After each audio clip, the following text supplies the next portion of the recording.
No, and that's the thing that we're really pushing with the episode is that we get to reconnect as individuals, as people, as a community, and that we understand that we are nature. And when we really pay attention to that human nature, that nature is not something you have to go away to, that when we understand that, we can tap into the healing aspects of nature.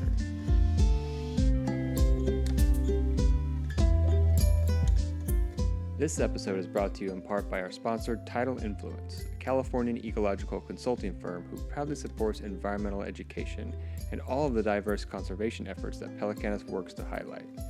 Visit their website at tidal.influence.com to learn more about what they do to conserve our coastal resources and how you can get involved. In this episode of Conservation Conversations, we talk with Marcos Trinidad, the Center Director for Audubon Debs Park in Los Angeles, and host of the Human Nature podcast by LAS Studios and KPCC, an NPR affiliate. Marcos is a living legend in conservation in the LA area, and his new podcast is an amazing way to see the plants and animals of Los Angeles from his point of view. So please enjoy our conversation with Marcos.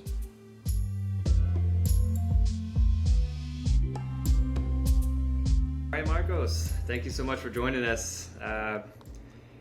Can you kind of just give introduce yourself and let everyone know who you are and what you do? Yeah, first, thanks for inviting me. It's great to chat. My name is Marcos Trinidad. I am currently Center Director for Audubon Center at Debs Park, and there's a couple of other projects that I'm working on.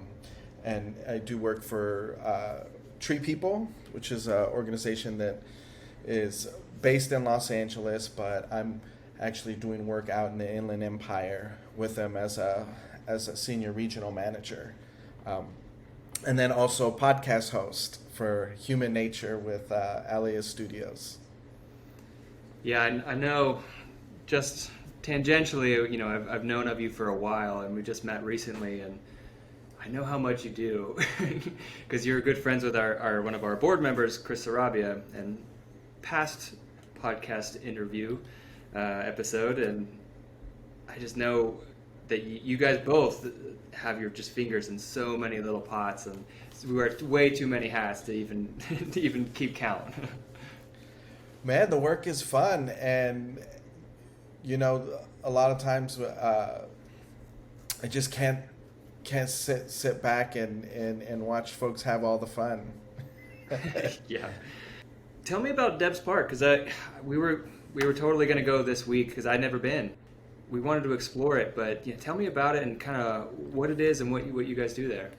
Yeah, definitely. So, Ernest E. Debs Park is a 282-acre park, open space, right northeast of downtown LA. So, it's in between the communities of Highland Park, Montecito Heights, El Sereno, and I direct a nature center, which is on the Highland Park side of the park. We actively manage about 17 acres.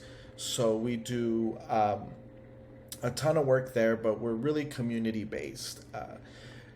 You show up, it's a beautiful center, looks like an Audubon center, feels like an Audubon center.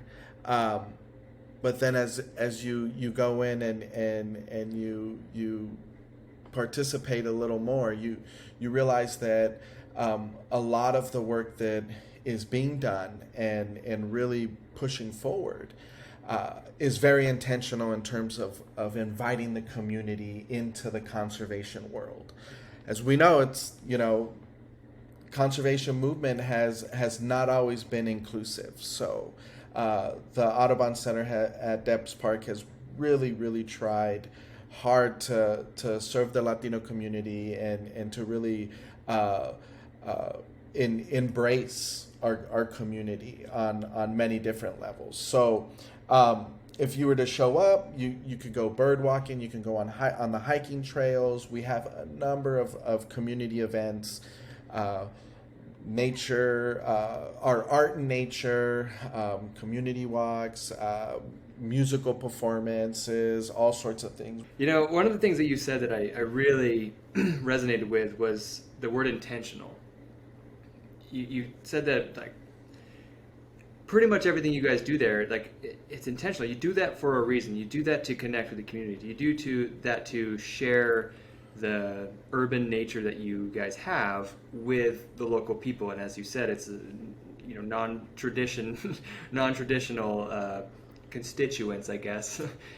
But that's one thing that I think that people you kind of take for granted when it comes to conservation work or any of this kind of like this movement where people are doing it because they want to do it.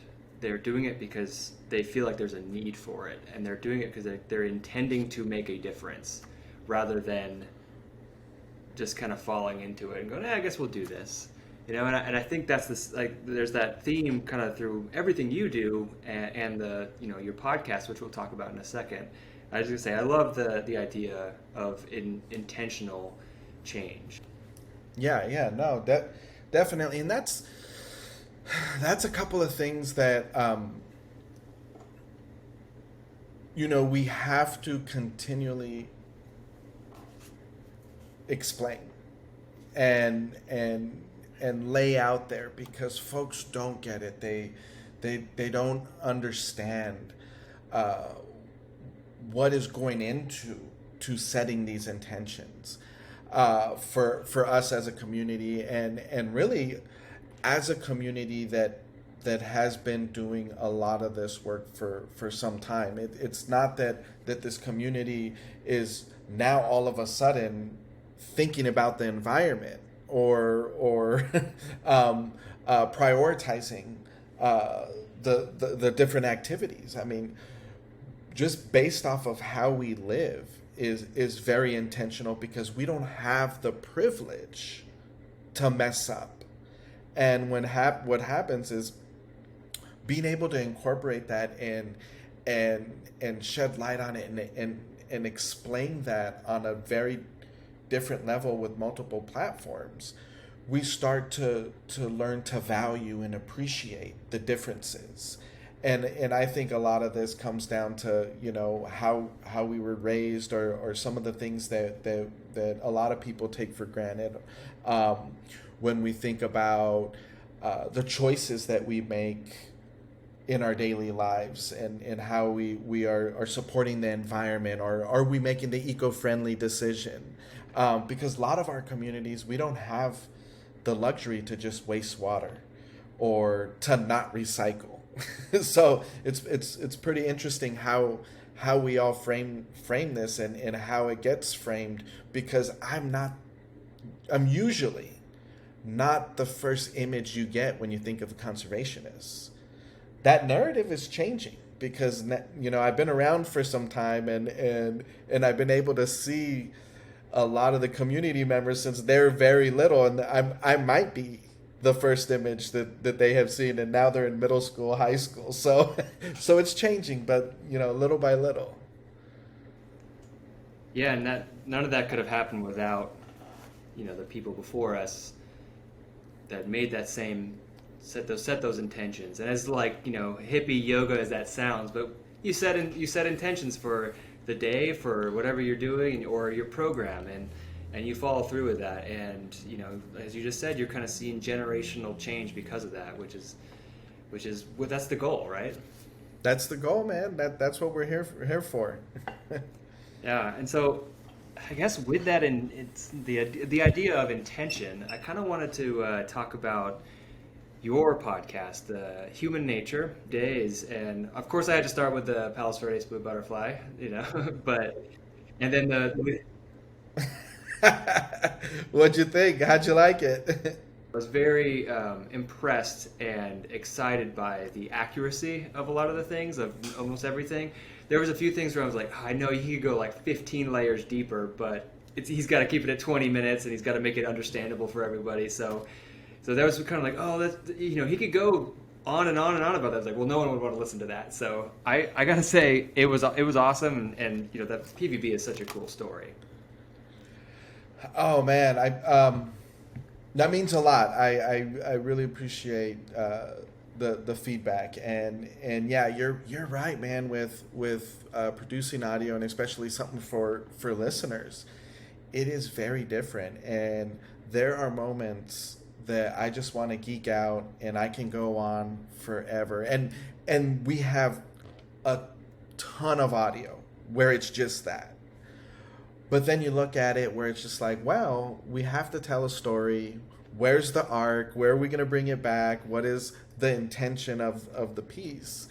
And unfortunately, like a lot gets cut, a lot doesn't make it, and that's where I'm grateful for some really awesome and rad producers and a team that can help sort through that, because ultimately they're the listener, and I could just go on and on and on, and I probably get a couple of folks to listen because they're the folks that I would geek out with. But in terms of uh, what we want to accomplish with bringing a lot of these stories to light is getting that surface introduction, and then they can dig deeper and really push themselves to make more observations. So I'm glad you liked it, man. I appreciate it. I guess just to kind of take us a quick step back, can you just kind of introduce like what the podcast is and what your idea was behind it, and why you wanted to do this? Because obviously there's really good stories to tell. So what Yeah. made you kind of go, let me just tell these stories? Yeah, so the podcast is Human Nature. It is by Alias Studios, and Alias Studios is part of KPCC, so NPR affiliate. You can listen to the podcast wherever you get your um, your your podcasts on all streaming platforms. The idea was brought to me by Antonio Cerejido, and she is an amazing producer herself, a podcast host. She had worked on anything for Selena, and then also she was the producer and host of Norco 80, which is true crime. If you haven't heard that one, man, check that out. It's about the bank robbery uh, in Norco, so Norco 80. Yeah, it's pretty cool. Check it out. So Antonia, hit me up and um, you know, asked like, "Hey, what's up?" Like, I've been, in following the work that you've been doing, and I have this idea. Like, kind of hear me out. And the idea was great to really talk about nature in the urban environment. It was really to get the listeners to a space where you don't have to feel this panic in everyday life. You don't have to feel rushed. You don't have to feel the this you know con- constant uncertainty every moment of your life. That we really wanted to be able to encourage people to slow down and understand that we are nature. Everything around us is nature. You could be in the city, the middle of a city, and there's nature. And what we wanted to do was find those stories and those locations and those spaces where we can talk about that and elevate community members and scientists and just bring them together to talk about these really cool things like bats under a freeway overpass. I mean, who would have thought? And it ended up working out really well. And I think what really captured me was going through the process with that pilot. And it just so happened we had done a version of the Lisbel's Vario episode as our pilot.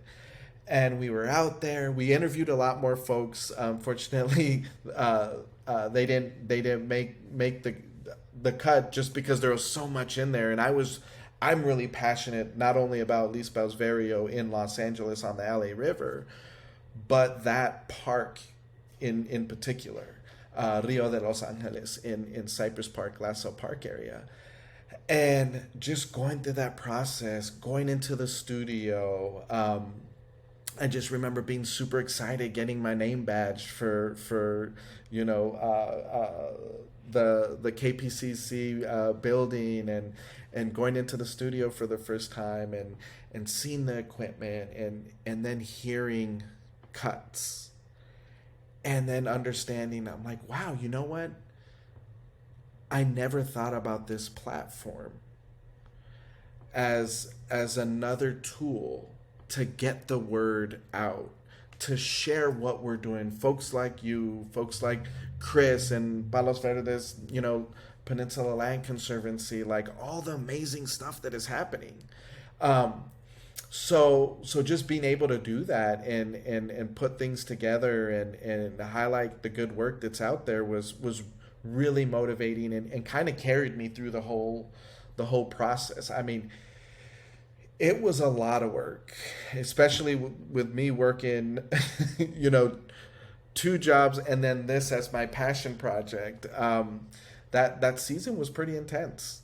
I find it really interesting that we're kind of going towards the same goal from a different direction. You're kind of more focusing on urban nature, but with the general goal to kind of like, and I don't know if you experience this, but the more we do this, the more we realize it's the right thing.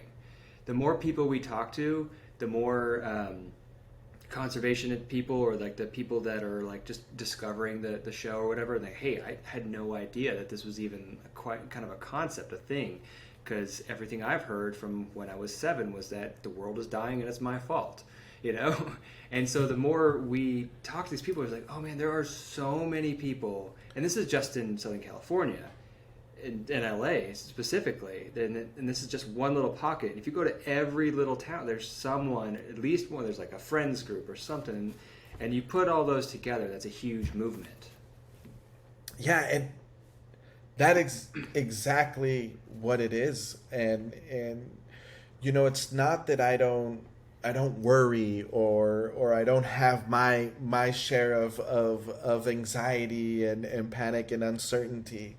It's just that when I'm able to make a choice, I'm going to choose not to trip about that stuff, because I need to make sure that I'm in constant gratitude, and that I understand what I actually have the power to change in any of this. And it is how I tread through this world, and the things that I get to give my attention to. And talking to rad people and sharing cool stories doesn't sound like a bad idea. So I'm constantly motivated by the folks I get to meet, the work that I get to hear about, and then just the sights, man, being out there. And I there was a period where, or just a portion of one of the episodes on bats. We were walking down the San Gabriel River, and you had all these vaqueros out on horses, and sunset was coming in, and I'm just like, man, like this. So this is what we're doing. I don't know what other people were doing with their life that Wednesday evening, but if you weren't on the San Gabriel River at sunset on that particular day, like does it really matter? I mean, like, that's where I was checking out bats, dude. Yeah, you were missing out if you weren't yeah the bats on the San Gabriel River. It's like, are you really living? Yeah. No, that's awesome. And that was one of the other examples I was going to bring up was Miguel, right? Miguel Ordenana. Yeah. The work he does with the Natural History Museum is awesome. I met him a couple times here and there, and seen a couple of his talks. And I know Chris Sarabia did some work with him, I think, at his parents' house in Bell Gardens, I think is where he's from. And just to put up bat detectors, and just in people's, like, as you said, there's nature in the middle of every city. It may not look like it, that it's all concrete, but there's bats coming in every night eating your bugs. Yeah. No, and that's the thing that we're really pushing with the episode, is that we get to reconnect as individuals, as people, as a community, and that we understand that we are nature, And when we really pay attention to that human nature, that nature is not something you have to go away to, that when we understand that, we can tap into the healing aspects of nature. I could go sit next, I don't even have to go outside. I could sit next to a window and look outside. I can feel the rays. I can see the trees move. All of that experience is healing. But we have to be open to some of that if we're going to get through any of the uncertainty that's out there. And as we are continuing to live through a pandemic, what were some of the things that they were saying, hey, this is what you need to do? Get outside, start walking again. And I was stoked that bird watching was like one of the number one activities that people were suggesting. One, because you didn't have to get too close to anyone. And you can look at birds from a distance. So it's definitely what gets me through the tough times and the good times. No, it's actually funny. I've had a couple different people come up to me because they know what I do and everything, and they're like, in the pandemic, I started getting into like nature walks and bird watching, and I love it. And I always go like, it's like Pokemon, but in real life, right? Yeah. And they're like, oh my God, it is. Yeah, and I think the pandemic was a funny thing because obviously it's terrible, but it made people kind of realize, as you just said, one, we are nature. For one level, on a completely one side, this all happened because of zoonotic disease. And that happens because of people interacting with wildlife where they shouldn't be. And so that makes you realize, like, oh, all this society, this structure we have, it could just go away. Just because based on one little disease, one little virus. But then on the flip side of like everything shutting down, people going, I need to get out of this house. It helped them connect with nature on that other level, And like you said, it makes you like, yeah, I want to I'm tired of watching Netflix. I need to go and just go for a hike.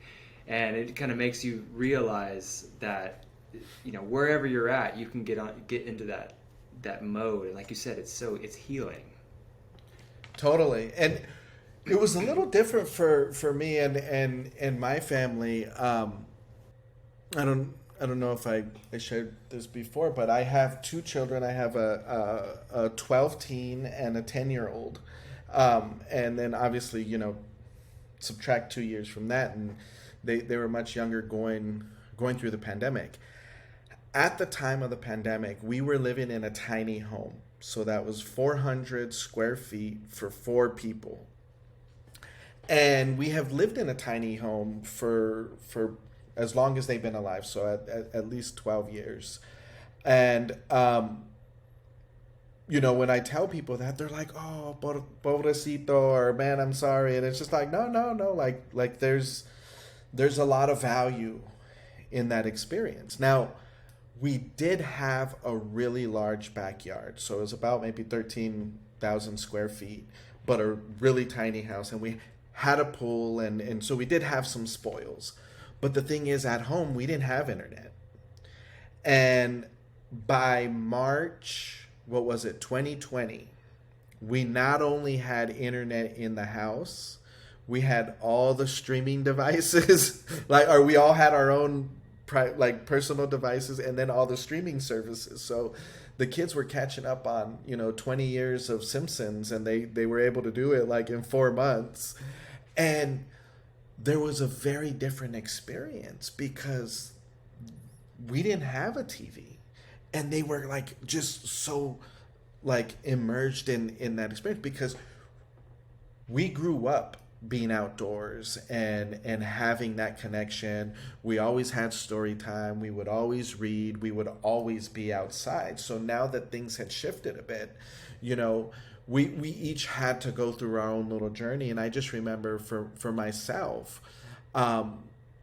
being outside in a call, on a conference call, and folks are like, oh, wow, it's so beautiful back there. You have a great scene. And I'm like, yeah, you know what? It's nice right now. But come 3 o'clock when it's really hot, I'm still going to have to be out here because I can't go inside the house because there's three other people there and there's no way I'm going to be able to take a call. But the other thing was, I always used to tell myself that I worked so hard for my family. And that was why I was always traveling and going through all these conferences and doing all these speaking engagements. Like, I needed to work hard because I was doing it for my family. And then when I was forced to be with my family 24 hours a day, I was thinking like, man, I just need to go to work. And I was like, whoa, so what? Like, I had to really check in on that and see where is this, kind of taking me, because there were some things that I had to really, I would say, assess and evaluate as did I understand the meaning of why I was doing these things, or did I lose focus on why I was sharing the outdoors with my kids and why they didn't have the screen to begin with. So now, like, with this podcast and even with the work that we're doing at the center and over with Tree People as well, like, the narrative has shifted and the intention is shifting, because now we've gone through something as a whole world that we can start to use as a common space. Whereas before, we all lived on the planet, and that was our common experience, that we lived on the planet. But now everywhere has a space where they had gone through the pandemic. And I'm trying to use that as ground for us being able to connect on something, as having to have gone through it. And now, where do we go from here? What are the things that we're going to change about ourselves now? Yeah, that's interesting. It's an interesting insight. I especially like that the true education of catching up on Simpsons was able to happen for your kids. They are way more cool. Like I like them a lot more now that they get some of the jokes. That's funny. They're definitely like funner to talk to now. That's funny. So, you've been in this field for decades now, and obviously you have ideas and you have intention to share what you know and share what you've learned and share these like locations that you've worked in. But I guess the question is, where did it all start? Like, how did you like get into this? Because as you said yourself, you're not a traditional conservationist. So like, what is it that made that flip that switch for you? I thought about it a number of times, and then I constantly feel that the answer shifts. Like, there wasn't one period where I was just like, oh, this is my calling. It was more of this consistent exposure into various things that kind of led me to have this overall experience of where I get to be. I grew up in Highland Park, and it was at a time where parents still let their kids run the streets unsupervised. So I'm extremely grateful for that, because I was able to get out in my neighborhood and see community and the things that you kind of walk up on as you're wandering around a neighborhood. And what I mean by that is just a number of different dogs as you're walking a neighborhood, and each one has a different interaction with you as you go through a neighborhood. There's shade on some streets and not, and obviously I didn't think about these things as I was going through them. It was much later as an adult where I'm like, wow, you know what? Growing up in Highland Park is very different than growing up in a lot of other areas. The hills, being able to walk up a hill and then see the landscape. I think that always resonated with me in any experience I had that allowed me to have a view. It always reminded me of my childhood because I remember hanging out in areas of the neighborhood that gave us a view.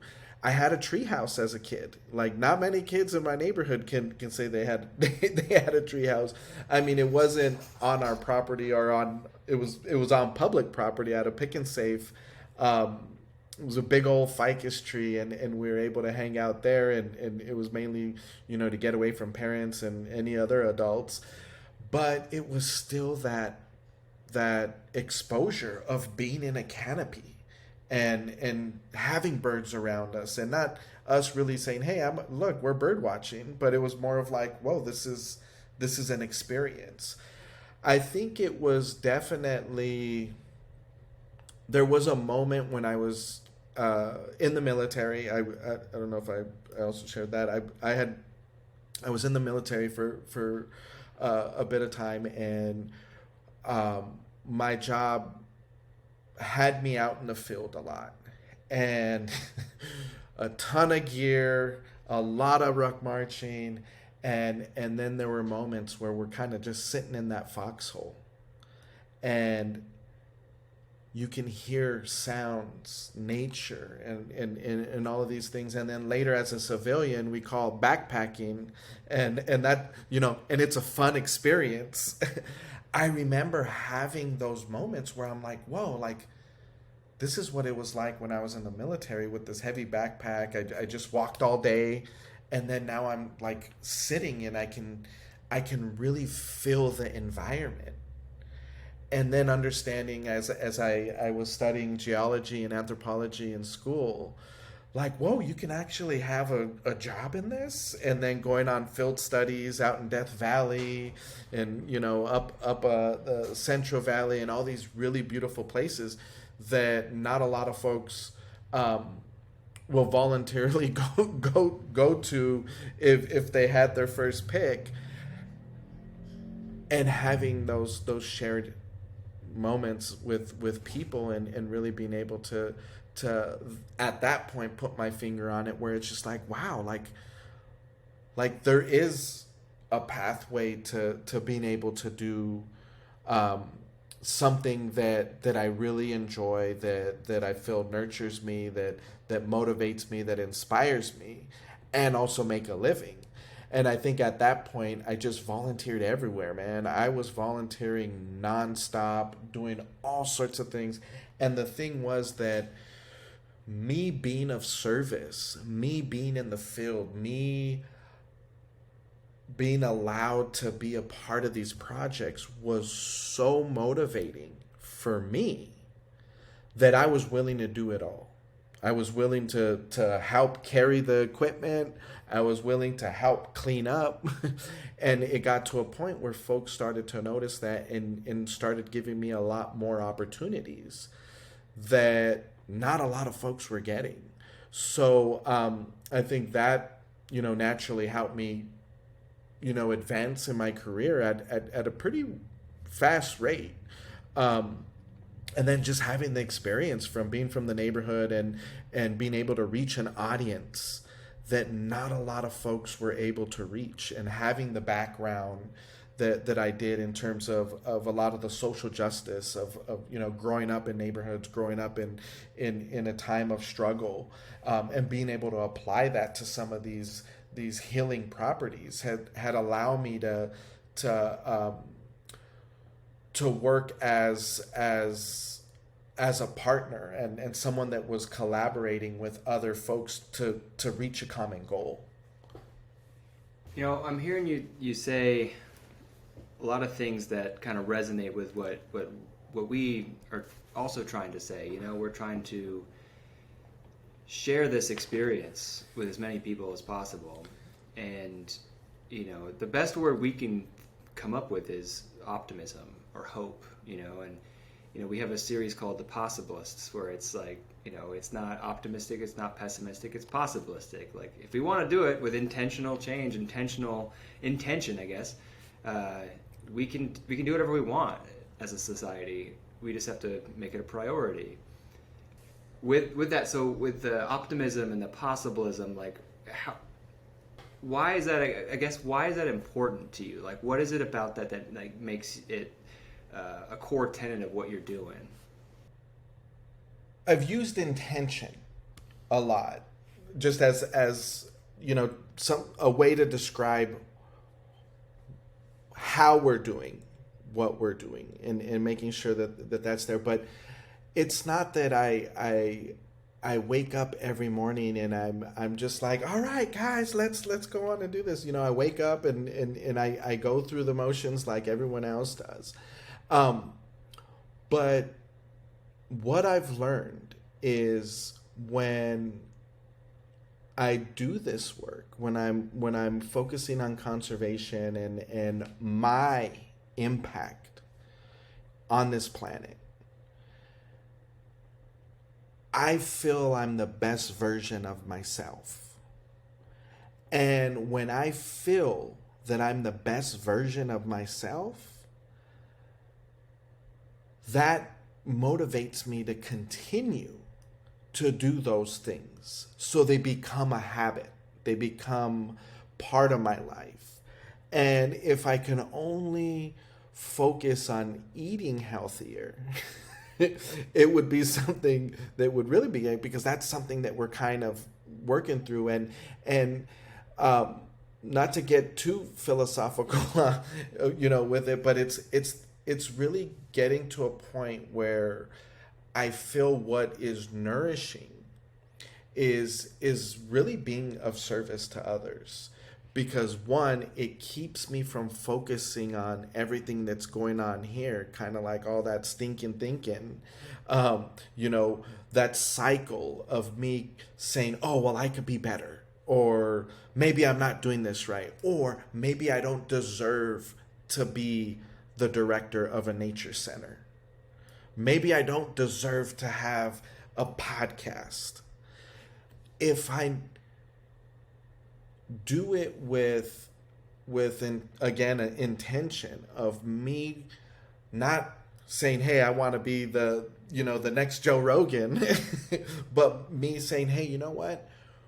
When that person told me that they were listening to my podcast while they were gardening, that is what gives me this overwhelming feeling of purpose. Because when people are gardening, man, that's your sacred like space. That's like the time that people are decompressing from everything out in the world. Like that's their healing zone.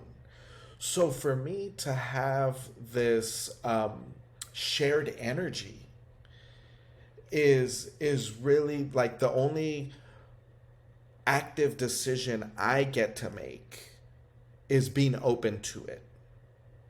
Now, if I'm surrounding myself with folks that are super negative, guess what's coming out? Folks start getting the negative Marcos. and that guy scares me, dude. That guy scares me. And everyone else should be scared too. So what I choose to do is to surround myself with the folks that are also trying to do the same thing, that are feeding the best version of themselves. So it's not so much that I'm saying, hey, you know what, I'm going to be jolly today, because some days I wake up and it's melancholy. And some Especially days in this field, it's you can get mired down so quickly. And then I'm like, well, why am I doing it? Am I doing it because I want it to be a certain way? Or am I doing it because this is what I'm going to be doing regardless of the end goal? Because what happens if I did hit that goal? Am I going to stop doing what I'm doing? Because I got into this knowing that there is no end, which is kind of crazy, right? Yeah, you don't have an end goal. You don't have like, oh, I got to make a certain number of money, like, certain number for my savings account. There's no like a certain number of acres of habitat restored, or a certain Right. population of birds. It's just continuing, and I, yeah, and it can go backwards if you don't keep up with it. That's the thing. We can't apply those metrics to our lives. Like how many years lived? You know, how many smiles am I going to give out per day? You know, how many, all these things. Life doesn't work that way. So I try to apply those principles in all of the different things that I'm working in and in my relationships, and the thing that I have to constantly continue to check myself on, and to remain teachable, is as I'm leading coworkers and staff members and people that are depending on me to guide them as their boss or as their supervisor, because I can't have the same expectations on them that I'm putting on myself. And I think as individuals we forget that, because everyone is motivated by different things. So how do you take that mindset and share that with your own family? We don't have kids, and doesn't seem like we're going to anytime soon. But everything you just talked about, I can completely resonate with. But then on top of that, having two teenagers, or a teenager and a 10-year-old, I just can't even fathom. That just is over my head. So like, how do you take everything you were just saying, but also the idea of like getting into nature, especially urban nature, and like having that click with your kids? That seems like an impossible task. So it was a lot easier when it was me pushing them around on a stroller or carrying them around in a backpack and they had limited speech because it was just stuff we would do. It is a way of life. I remember them going to school one day and coming home and sharing that they were talking to a friend and their friends didn't go camping. Like they thought that was just something everyone would do. And we really thought about and considered everything with when we decided to have kids, and we wanted to revolutionize parenting. I mean, we were doing cloth diapers. I think for Paloma, my oldest, we had her on cloth diapers. We were when we started feeding her solids, we only fed her vegetables that we grew ourselves, and breast milk, avocado, and all the squash and zucchini. And then our son came out and we eased up on ourselves. I mean, we still did organic stuff, but I don't think he used cloth diapers for too much. He potty trained really, really fast, but it was then us being soft on ourselves, us understanding that, people raise kids with far less, and they have beautiful, healthy kids. Understanding that I don't have to take my past trauma out on my kids, or I don't have to correct my past trauma by forcing my kids to do something. And those are the things that are really hard, because then you got to do some soul searching. You got, therapy, meditation, whatever it is, a lot of parenting classes. I contribute a lot of the skills that we gained with the co-op that we were a part of, for preschool, and I think when it comes to the environment and things, we just have habit. There's things that we do, and then the things that I'm not so proud of that still percolate in from bad habits, where if we see each other with a straw, say for instance, we'll just look at each other and we'll look at whoever has that straw and just shake our heads and be like, you don't care about turtles. And just like, hey, so yeah, no, or say, someone will ask for a milkshake, and there's really no eating a milkshake without a straw, right? So we pass that on, and then we just give that shaking of the head. And so, how long have you not cared about the environment, or how long have you hated turtles? And that that shaming is something I would definitely not recommend. But it's one of those things that we have to look at in terms of, like, at some point, and I'm going through this now, where the kids stop thinking dad's cool and are just picking on dad. Right now they pick on me because I have a podcast. So they're always saying, wherever you get your podcasts, or when a friend of theirs say, hey, I heard your dad on the radio. They roll their eyes, and I think when it's genuine, and at this point I ease it on them. Like, I'm not forcing them to go on bird walks anymore. And every now and then my son would get up and, hey dad, can I go? Or, hey, can I help out, at the tree planting event? Or, hey, what's happening? I miss going out somewhere. And then, it always stays with them.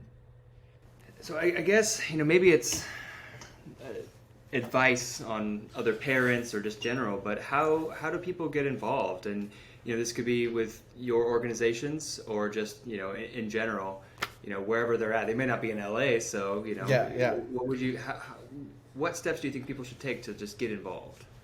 I think to be open to observation, find out what's directly outside of you. Like get outdoors, figure out what are some things that are interesting to you, but also to your kids. And there are so many things out there that folks can do as family, or what I do is I'll take individual kids out to different events, and I cater those events to their interests. And if one kid doesn't really like that physical part of it, maybe I'll take them to the movie screening of a nature film. Or if my one kid really likes to hike, those are the activities that I would tailor to them. And I always make space for them to teach. So whatever it is that they're going through, like, I don't know all the answers. I don't have all the answers. I try to incorporate them in being able to do that. And an example of that is my son. He's really physical and likes to be out walking, and we had gone on a hike with Black Girls Trekking. And I was helping them with identifying birds, and we were out at the Sepulveda Basin, and my son Deja was there, and next thing you know, he's pointing out the kingfisher and all of these other birds, and they're gravitating around him because it's this little 10-year-old dude. I think at the time he might have been 8 or 9, pointing out all these birds, and they're like, wow, how do you know all these birds? And he's just talking about them, and you could start to see him shine. And then later on, he's like, hey, Dad, you remember when I was pointing out all the birds? He's like, you didn't even see those birds. And I didn't. So it's like understanding that you can have fun. It can be competitive. And realizing that I'm not competing with screen or trying to take them away from it. If I understand how to use those things as another tool. There's tons of apps out there, and I know a lot of folks are like really like, oh, we need to get them away from the screen and get them outdoors, and I couldn't agree more. But if the way to get them outdoors and invested in that stuff is through a fun bird app, then I'm going to use that. Because the alternative is they're going to be on their phone looking at something else while they're out there anyway. I might as well try to figure that out on a different level. Yeah, it's that Pokemon idea again. Go on iNaturalist and just take as many observations as you can. It makes you feel like you did something, even though you're just walking on a trail. Yeah, totally. Or a camera, taking pictures of stuff. Yeah. So Marcos, thank you so much. Can you share where people can listen to it, and then also how maybe they can get involved if they're in the LA area with the Audubon Debs Park and treat people? Yeah, for sure. Again, it's human nature, human/nature. You can Google it, but we are at LAist Studios.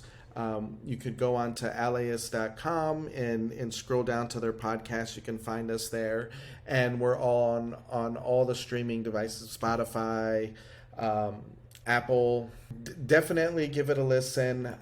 You can also reach out to me. A number of folks have been hitting me up to get recommendations on sites and things. I'm on social media at Husky Naturalist, or you can follow me on Twitter at Brown Birder. And if you're in the LA area, definitely come down to the Audubon Center at Debs Park. Again, we are in Highland Park, Northeast LA. You can come out, hike. If you do, say hello, drop by, say hi. Again, a ton of things happening. If you're out in the Inland Empire, we're working on projects in Riverside, Rialto, Colton. We're putting trees in. We're definitely getting to a space where we're focusing on climate resiliency, and how are we going to set communities up to really benefit from not just the healing effects of nature, but a direct stance of like, okay, hey, you know what? This is what we're gonna need. So yeah, and that's treepeople.org. You can definitely follow all of those organizations on social media as well. Yeah, I gotta say congratulations on the success of the show and all the work you've done, and it's really cool to see, and it's for us, it's like also inspiring to see that this idea is catching on, outside of just what we're doing, other people doing. It's like it's people are doing it all over, and people want to listen to it. People like it, so it's inspiring for us. And this has been super fun. I love hearing the philosophy and how to raise kids and all that. So this has been great. Thank you so much for joining us. Thanks for having me. I really had a good time.